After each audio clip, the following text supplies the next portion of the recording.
in today's 5-Minute Gardener, growing figs in Tucson. We all know citrus trees do well here, but figs are another source of fruit that also thrive in Arizona. Debbie Mounce from Harlow Garden Nursery has more. All right, all of us know that in Tucson you can grow citrus. Just about everybody has citrus in their yard. There are other fruit trees and other fruits that you can consider growing, one of which is the figs. And if you love figs, oh man, they're easy to grow and easy to take care of. I'm going to start with the 3 different types. These are kind of your basic figs. There are other varieties, but these are a good basic introduction to figs. This one is called the blackjack fig, and this one is probably the smallest of the figs. This is good for a space in your garden that is, it'll get to be about 10 feet tall, so it's not going to take up a huge space. And you can absolutely grow this guy in a pot if that works better for you. This has long purplish fruit, really tasty fruit, and it's a good one, as I say, for a smaller space.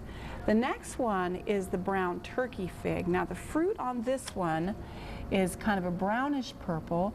Some people think that this is the one with the best flavor. I don't know that for sure, quite frankly, but I've heard that it is. And this one's going to get a little bit bigger than the blackjack does. This one will get to be about 15 to 20 feet tall. So you are going to need a little bit more space for it. Now the next one is the big daddy of the figs.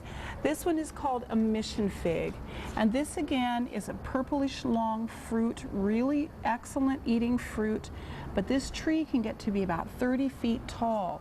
It gets to be a big tree. The other nice thing about the figs is they give you kind of, with this big palmate leaf, they give you kind of a tropical look in your garden. Now, care of the figs. They're really cold tolerant because they are fully deciduous, which means they lose all their leaves in the wintertime. The one thing that you do want to do, sometimes like last year when we got that real biting cold, you will get a little tip damage even though the tree has lost its leaves. So give it a good pruning right before they start to leaf out in the spring. That would probably mean around mid-February, end of February or so, and fertilize them on a regular basis. We generally recommend Valentine's Day, Memorial Day, and Labor Day. That works really well for the figs. The other thing you need to do, they do like regular water. If you get it watered deeply enough, you don't need to water as frequently. Probably, especially on young ones, after you've gotten them kind of established, maybe 3 times a week until they get a little bit bigger. All right, you guys, enjoy those figs. I'm Debbie Mounce, and I'm your 5-Minute Gardener.